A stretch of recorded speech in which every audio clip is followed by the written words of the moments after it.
మీ ఎలాంటి వ్యాపార ప్రకటనలకైనా వెంటనే మా ఛానల్ సంప్రదించండి. ప్రస్తుతం మనతో పాటు ప్రముఖ ఆధ్యాత్మికవేత్త ఐకాన్ ఆస్ట్రాలజర్ గట్టిబల్లి సురేష్ బాబు గారు ఉన్నారు. గురువుగారితో మాట్లాడేద్దాం. నమస్కారం గురుగారు. జై శ్రీమన్నారాయణ. జనవరి మాసం 2026. సో వృశ్చిక రాశి వారి పరిస్థితి ఈ నెల ఎలా ఉండబోతుంది? కొత్త సంవత్సరం ఏదన్నా అదృష్టాన్ని తీసుకురాబోతుందా? ఎలాంటి సమస్యలు ఉంటాయి? ఓవరాల్గా ఎటువంటి జాగ్రత్తలు తీసుకోవాలి? ముందు నుయ్యి వెనక గొయ్యి ఎలా ఉంటుంది? ప్రస్తుతానికైతే వృశ్చిక రాశి వారి పరిస్థితి అలా ఉంది. కాకపోతే జనవరి మాసం 2026 సంవత్సరానికి వచ్చేసాం. ఆల్రెడీ కలియుగాంతం అయిపోతుంది చాలామంది చెప్తున్నారు. మరి నాకు కూడా భయం వేస్తుంది, కలియుగాంతం అంటే ఎట్లా అయిపోతుంది ఏంది అని. మరి ఇక నెక్స్ట్ పరిస్థితి ఏంది, ఎక్కడ ఉండాలి, కార్యాచరణ ఏంటి, మరి జీవితంలో 100 సంవత్సరాలు బతకాలి అని చెప్పి భూమి మీదకి వచ్చిన పరిస్థితి అంతా ఏంటి, మరి ఇక్కడ ఎట్లా ఉంటుందో మరి గురువులకు తెలియాలి, చెప్పేవాళ్ళకి అర్థం కావాలి. ఇకపోతే మరి ఇప్పుడు వాళ్ళ పరిస్థితి ఏంటి, చెప్పేవాళ్ళ పరిస్థితి ఏంటి, మరి కలియుగాంతం వాళ్ళు ఉంటారా పోతారా? ఇది మాత్రం క్వశ్చన్గా మిగిలిపోయేటువంటి పరిస్థితి. మరి ఈ క్వశ్చన్కి ఆన్సర్ చెప్పాలంటే కలియుగాంతం అవుతుంది అనే వాళ్ళకి చెప్పాలి. అయితే ఈ 2020 సంవత్సరం అలాంటి కలియుగాంతాలు అయితే ద్వాదశ రాశుల వరకు ఎవరికి లేవు, గురువుల కంటే రాసులు లేవు, నక్షత్రాలు లేవేమో వాళ్ళకి అవుతుంది. అయితే కలియుగాంతం అనేది ఏ లేదు, ముందుగా భయపడాల్సిన అవసరం లేదు. అలాంటి కలియుగాంతకాలు ఇలాంటి వాళ్ళు 100 మంది పుట్టినా రాదు, ఇలాంటి 100 జన్మలు ఎత్తినా అవ్వదు. కాబట్టి కలియుగం చాలా భాగాలు ఉన్నాయి, కొన్ని లక్షల సంవత్సరాలు ఉంది కలియుగం.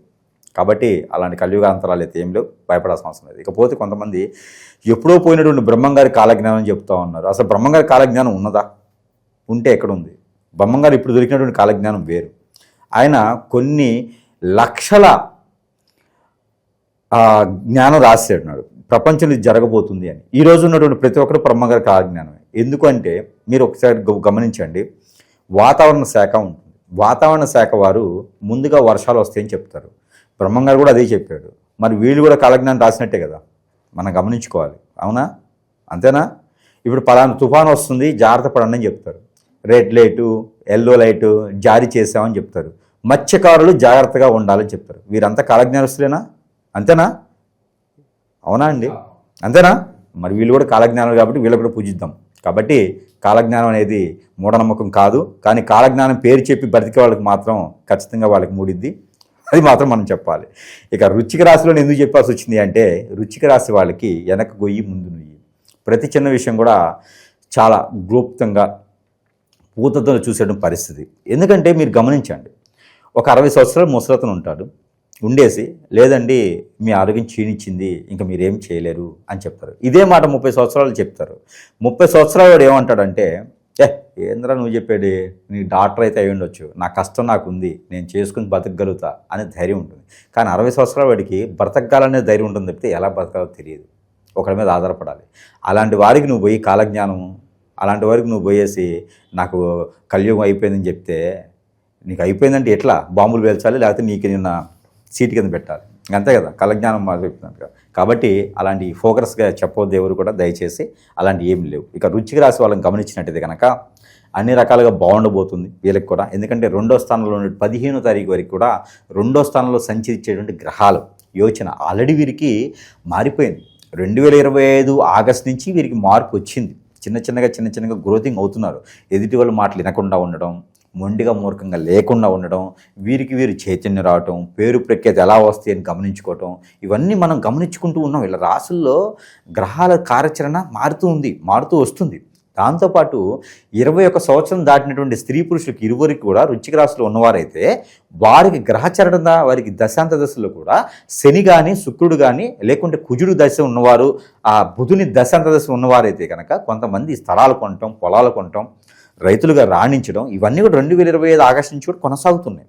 ఇక ఈ కార్యాచరణకి వెళ్తూ గ్రహాలన్నీ కూడా కూటమిగా ఏర్పడి ఇక్కడ ధనుసు రాశులు ఏర్పడుతూ ఉన్నాయి. ఇది 2026 సంవత్సరం జనవరి మాసం 15వ తారీఖు వరకు కూడా కొనసాగుతూ ఉంటాయి. ఇక 17వ తారీఖు తర్వాత అయితే మళ్ళీ వారికి 3వ స్థానంలోకి వస్తాయి. 3వ స్థానంలోకి రావడం అంటే మామూలు విషయం కాదు. పిల్లలు ఉత్తీర్ణులు అవుతారు, మంచి ఏజ్కి వచ్చినటువంటి పిల్లలు జాబ్ చేస్తారు, మంచి సంబంధాలు కుదురుతాయి పిల్లలకి. వృశ్చిక రాశిలో పుట్టినటువంటి పిల్లలకి కాదు, వృశ్చిక రాశి వాళ్ళకి పుట్టినటువంటి పిల్లలకి, వారి పిల్లలకి మంచి నైపుణ్యం ఉంటుంది, పోటీ పరీక్షల్లో మంచి పాస్ అవుతూ ఉంటారు. ఇక 21 సంవత్సరం దాటినటువంటి వారికి పెళ్లి చేసుకోవడానికి యోగ్యత వస్తుంది.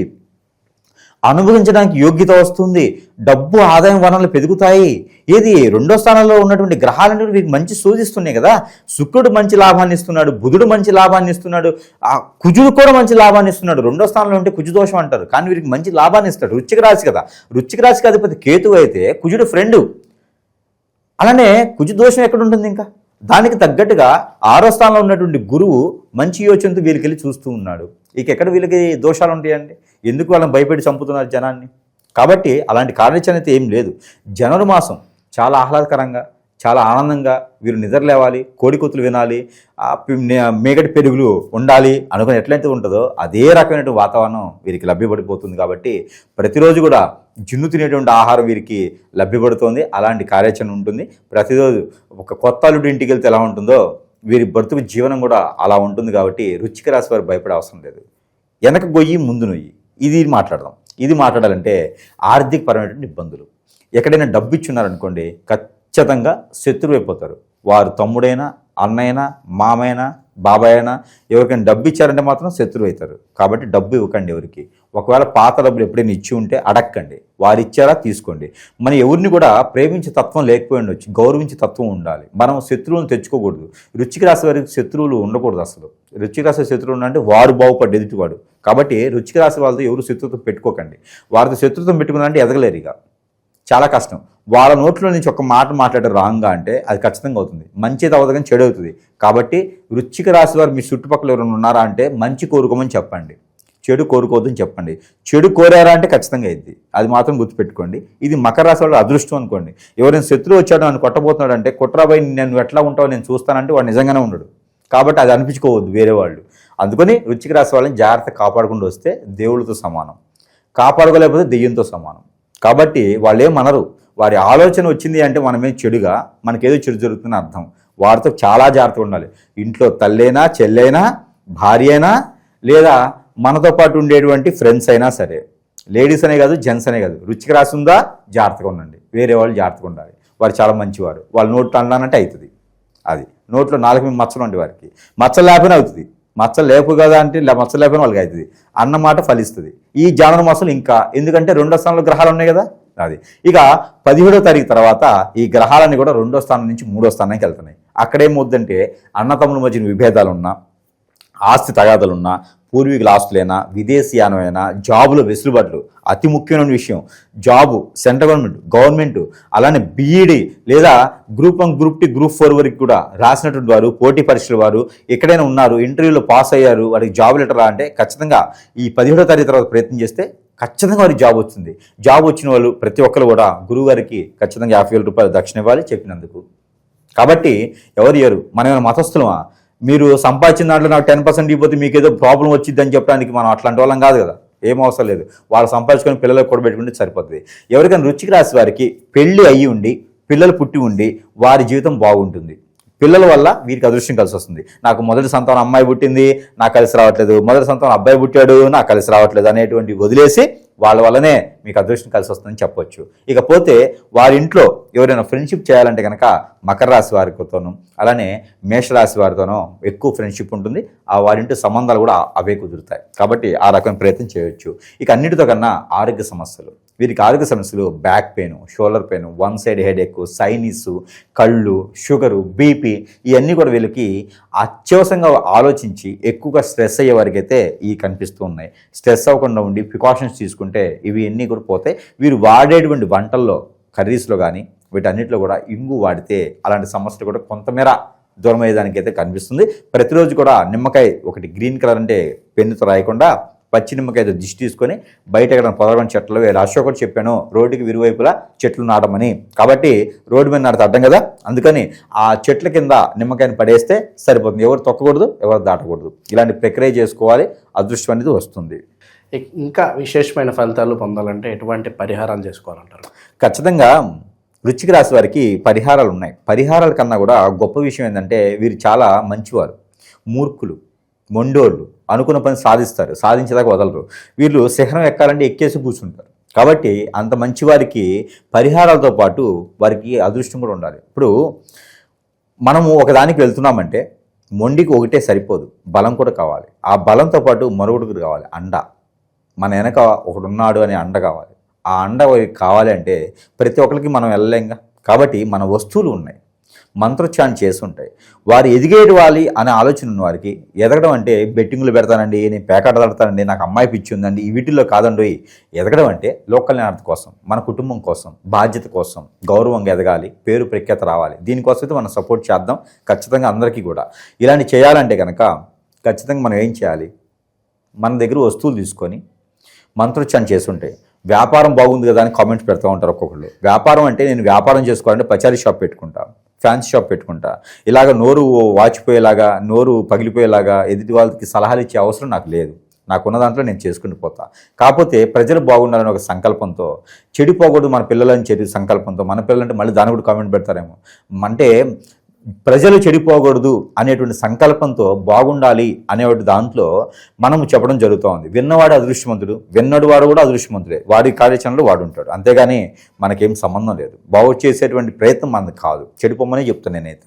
ఎందుకంటే చెడిపోతేనే, తడిస్తేనే ఇల్లు కట్టుకుంటారు. కాబట్టి చెడిపోతేనే వాడు బాగుపడేదానికి యోచన ఉంటుంది. కాబట్టి ఒకటి, మన దగ్గర చేసినటువంటి వస్తువులు చాలా ఉన్నాయి, మంత్రోచ్చారణ చేసి ఉంటాయి. వారికి ఏదైనా స్ట్రెస్ అయినా, ఇప్పుడు ఒక ఆడపిల్ల ఉంటుంది, పెళ్ళవుతుంది, పెళ్ళైన తర్వాత అమ్మోళ్ళ నుంచి అత్తోళ్ళ ఇంటికి వస్తుంది, వచ్చిన తర్వాత పిల్లల్ని కంటుంది, పిల్లల్ని కన్న తర్వాత పోషించుకుంటుంది, జాబు లేదు, భర్తే పోషించాలన్నప్పుడు ఆ భర్త మంచి బాధ్యతగా ఉన్నటువంటి వ్యక్తి ఉంటాడు, బాగా వినండి, బాగా వ్యక్తి ఉంటాడు. ఆ భర్తకి వేరే ఏదైనా అమ్మాయి లైన్ వేసి ఎఫ్ఐఆర్ పెట్టుకుంటే ఈ జీవితం ఏంటండి? పిల్లలు కానీ భార్య జీవితం కానీ ఏంటి? తల్లి దగ్గరికి వెళ్తుందా? తండ్రి దగ్గరికి వెళ్తుందా? పిల్లల్ని పోషించగలుగుతుందా? భార్య ఏం చేయాలి? ఇలాంటి వాళ్ళు చాలామంది ఉన్నారు ప్రపంచంలో. వారందరూ బాగుండాలి అంటే మనం చెప్పినవి వినాలి, మనం చెప్పింది ఆచరిస్తే ఎఫ్ఐఆర్స్ లాంటివి పెట్టుకోకుండా అలాంటి వాటి జోలు వెళ్లకుండా ఉంటే చాలా బాగుంటుంది. కాబట్టి ప్రపంచంలో ఇలాంటి చాలా ఉన్నాయి కాబట్టి వాటి జోలు వెళ్ళకూడదు, అలాంటి వాటిని పెట్టుకోకూడదు. ఈ రుచికి రాశి కూడా ప్రపంచం అంటే చాలా పెద్దది. దాంట్లో మన జీవితం, మన కుటుంబం, మన పిల్లల్ని మన బాధ్యత ప్రకారంగా తీసుకుంటే వారు రేపటి రోజున మనం చేయలేటువంటి కోరికలు కార్యాచరణ మన పిల్లలు చేయొచ్చు. కానీ నువ్వే ఎటో ఒకటి వెళ్తూ ఉంటే నీ పిల్లల సంగతి ఏంటి? చెట్టుకోలు కుట్టుకోలు అవుతారు. కాబట్టి ఇలాంటి వాళ్ళందరికీ కూడా సానుభూతి మనం చూపించాం. కాకపోతే మన కార్యాచరణ ప్రకారంగా కొన్ని రకాలుగా వస్తువులు ఇస్తాం. భర్త దూరమైన వాళ్ళకి కావచ్చు, భార్య దూరమైన వాళ్ళకి కావచ్చు, పిల్లలకి ఇబ్బంది పడతారు. కాబట్టి వారందరికీ కూడా బాగుండాలి, ఉమ్మడి కుటుంబంగా ఉండాలి. దానికోసం అని చెప్పేసి అని యాంటీ హిప్నటిజం చేసే వాళ్ళకి, హిప్నటిజం బ్లాక్ మ్యాజిక్ ముందు పెట్టే వాళ్ళందరికీ కూడా ఇది షాంపూ ముందు తల మీద రాస్తారు, అది పోవాలి. ఈ షాంపూ వాడించండి. ఈ షాంపూ వాడించడం వల్ల దీనిలో మంత్రం ఉంటుంది. షాంపూ మామూలుదే కానీ దీనిలో మంత్రం ఉంటుంది. ఒకవేళ డబ్బు పెట్టలేనంటే మీరు షాంపూ తెచ్చుకోండి, మీ ఇంట్లో తెచ్చుకొని నాకు ఫోన్ చేయండి, నేను దానిలో మంత్రం చేస్తా. ఇక అంతకన్నా అయితే చెప్పలేం కదా. ఈ షాంపూ మంత్రం చేసింది ఉంటుంది. ఈ మంత్రం చేసినటువంటి షాంపూ వాడించడం ద్వారా వాళ్ళలో ఉన్నటువంటి నెగిటివిటీ కాకుండా హిప్నాటిజం, బ్లాక్ మ్యాజిక్, అష్టదిబ్బందన, ఇవన్నీ స్పిరిట్ లాంటివన్నీ కూడా తొలగిపోతూ ఉంటాయి. దీంతోపాటు ఇది ఒత్తి, ఇందులో చాలా రకాల యంత్రాలు ఉంటాయి. ఈ యంత్రాలు ఉన్న ఒత్తి ప్రతిరోజు కూడా నైట్ పనుకునే పోయే ముందు ఇలా పెట్టి వెలిగించుకోవాలి. ఇది కొండెక్కేందుకు దీన్ని చూస్తూ కూర్చోవాలి. ఈ ఒత్తి వెలిగించుకోవడం ద్వారా మనలో ఉన్నటువంటి హిప్నాటిజం, బ్లాక్ మ్యాజిక్ అన్ని జాతకాల్లో రావండి. నక్షత్రాల జాతకాలు రావు. అన్నీ మన జరిగేటువంటి క్రియలన్నీ జాతకాల్లో కనపడవు. అలాంటి గురువులే చేస్తారు. చాలామంది గురువులు మంచి వాళ్ళు ఉన్నారు, అందరూ చెడ్డ వాళ్ళని చెప్పలేం. గురువుని ఎంచుకొని వాళ్ళ దగ్గరికి వెళ్తే కనుక ఏదైనా ఇవ్వచ్చు, వాళ్ళకి నచ్చింది చదివింది. మన దగ్గర అయితే కనుక ఈ ఒత్తులు ఉంటాయి. ఇవి వెలిగించుకుంటే కనుక 40 రోజుల కోర్సు ఉంటుంది. ఈ కోర్సు ఒత్తులు వెలిగించుకుంటే వారిలో ఉన్నటువంటి ఎన్ని రకాల దోషాలను కూడా చిటికలో ఇలా వెళ్ళిపోతాయి. దీంతోపాటు ఉంగరం, ఇంకా వారికి లైఫ్లో వెనక్కి తిరిగి చూడకుండా ముందడుగు వేస్తూనే ఉంటారు, మడిని తిప్పరు, మాట తప్పరు. అలాంటి వ్యక్తులు ఉంటే కనుక నేను ఏదో సాధించాలన్న వారికి మాత్రమే ఇస్తా, డబ్బులు ఇచ్చినా ఇవ్వను. సాధిస్తాను, తప్పు చేయను అనే వారికి నా ఉంగరం ఇస్తా. ఈ ఉంగరం పెట్టుకుంటే జీవితంలో ఖచ్చితంగా కష్టపడితే చాలు పైకి వెళ్తారు. వారి జోలు ఎవ్వరు రానకుండా కట్లు నేనేస్తా. ఎలాంటి చెడు వారి దగ్గర రానికుండా, ఎలాంటి హిప్నటిజం చేతబడి ఎంత పెద్ద గురువైనా, నేషనల్ లెవెల్ అవార్డు అందుకున్న గురువైనా ఏ చెడు క్రియేట్ చేసినా వారి దగ్గరికి రాకుండా నేను చేస్తా. ఈ ఉంగరం పెట్టుకుంటే ఎవ్వరు వాళ్ళ దగ్గరికి రారు, మంచే జరుగుతుంది. ఎవరికైనా కావాలంటే కూడా సంప్రదించవచ్చు. సరస్వైనటువంటి ధరల్లోనే ప్రేక్షకుల వద్దకి చెంతకై చేర్చడం జరుగుతూ ఉంది. దేవుని అనుగ్రహం కూడా ఖచ్చితంగా కావాలి. వారు ఏ మతస్థులైనా, ఏ గురువుని నమ్ముకున్నా కూడా గురువుకి సాష్టాంగ నమస్కారాలు, గురువుకి నమస్కారాలు చేయకండి. దయచేసి గురువుని దేవుని చేయకండి. దేవుడు వేరు, గురువు వేరు. గురువు మనకు కార్యాచరణ చూపిస్తాడు, దేవుడు మనకు కార్యాన్ని ఇస్తాడు. కాబట్టి దేవుడిని నమ్మండి, గురువుని నమ్మకండి. అవసరమే లేదు. పని అయిపోయిందా గురువు ఎవరో. కాబట్టి గురువు డాక్టర్ ఒకటే. కాబట్టి ఈ యొక్క రాశి వారు ఎవరైతే ఉన్నారో దేవుని అనుగ్రహం ఖచ్చితంగా కావాలి. ఈ దేవుని అనుగ్రహం కావాలి అంటే కనుక శివునికి నమ్మండి, లేదా విష్ణువుకి నమ్మండి, లేదా మీ కులానికి సంబంధించిన మతానికి సంబంధించిన ఉంటారు కాబట్టి వారిని నమ్ముకోవచ్చు. ఇకపోతే వీరికి పరిహారాల నిమిత్తంగా వచ్చినట్టయితే కనుక ఒక అర లీటర్ పాలు తీసుకొని ఆ పాలల్లో కుంకుమ పువ్వు వేసి దాంట్లో కొంచెము ఇది మనకి బాదం పౌడర్ వేసి, ఈ బాదం పౌడరు కుంకుమ పువ్వు వేసినటువంటి పాలు ఏవైతే ఉన్నాయో ఇవి నాగపడిగలకి లేదా శివుని భగవానికి అభిషేకం చేసినట్టయితే కనుక అన్ని రకాల ఇబ్బందులు అనేది ఖచ్చితంగా తొలగిపోతాయి. ఇక వీరే చేసుకోవాల్సిన పరిహారం కూడా ఉంటుంది. ఏంటంటే కనుక మిరియాలు ప్రతిరోజు కూడా మిరియాలు ఒక 7 తీసుకొని 9 మిరియాలు తీసుకోండి, 2 తినండి. ఒక 7 మిరియాలు తీసుకొని ఉదయించే సూర్యునికి నీళ్లు ఆర్జనివ్వండి. ఆ నీళ్లు ఆర్జనిచ్చేటప్పుడు మిరియాలు చేతిలో పెట్టుకొని ఆ నీళ్లు ఇలా వదలాలి, మిరియాలు కింద పోయేలాగా. అప్పుడు మనకి గవర్నమెంట్ సెంటర్ జాబ్స్ కావచ్చు, కోల్పోయినటువంటి ధనధాన్యాలు ఇవన్నీ కూడా మళ్ళీ మనకి సాధించుకునేలాగా ఉంటుంది. ఎవరైనా ఇంట్లో మాట వినట్లేదా, ఎవరైనా ఇంట్లో తప్పిపోయినారా, ఎఫ్ఐఆర్స్ పెట్టుకున్నారా, మారట్లేదా, ఇవరంతా కూడా ఒక రాగి చెంబు తీసుకోండి. ఆ రాగి చెంబులో నీళ్లు పోయండి. దాని మీద ఒక రాగి పాత్ర వేసి కింద ఏదైనా స్టీల్కి సంబంధించిన ఇతరులకు సంబంధించిన ప్లేట్ ఒకటి కింద పెట్టేసి దానిలో చెమ్ము పెట్టి దానిపైన మూత పోల్చండి. ఇది ఎక్కడ చేయాలంటే సింహద్వారానికి బయట నుంచి లోపల చూసేటప్పుడు ఎడం చేతి వైపున కింద పెట్టాలి. పెట్టినట్టయితే ఆర్థిక సమస్యలు, ఇంటికి నరదిశ నరఘోష, ఇవితో పాటు తప్పిపోయిన వాళ్ళు, దూరమైన వాళ్ళు కూడా, మాట విన్న వాళ్ళు కూడా వినేదానికి ఉంటుంది. కాబట్టి ఈ చిన్న పరిహారం అయితే ఈ రాశి వారికి ఖచ్చితంగా చేసుకుంటే అదృష్టం ఉంటుంది. ఇక వీరికి కలిసి వచ్చే కలర్ కాఫీ కలర్, ద్రాక్ష కలర్, ఆరెంజ్ కలర్ వీరికి బాగా కలిసి వస్తుంది. వీరికి కలిసి వచ్చే నెంబర్ 7-3, ఈ 2 కూడా వీరికి కలిసి వస్తాయి. రుచికి రాసి కదా 7-3 బాగుంటుంది. ఇక వీరికి కలిసి వచ్చే వారం మంగళవారం, శుక్రవారం, గురువారం, శుక్రవారం 3 వారాలు కూడా వీరికి అద్భుతంగా బాగా కలిసి వస్తుంది. ఇలాంటి పరిహారాలు చేసుకొని జనవరి మాసం 2020 సంవత్సరం ప్రజల కోసం కాకుండా మన కోసం, మన కుటుంబం కోసం సంపాదించుకునే వారికి ఖచ్చితంగా నా సపోర్ట్ ఉంటుంది. అలాంటి వారు ఎవరైనా ఉంటే కూడా సంప్రదించవచ్చు. ఓవరాల్గా ఈ రాశి వాళ్ళందరికీ జనవరి మాసం ఏ విధంగా ఉండబోతుందో చాలా బాగా వివరించారు. ధన్యవాదాలు సార్.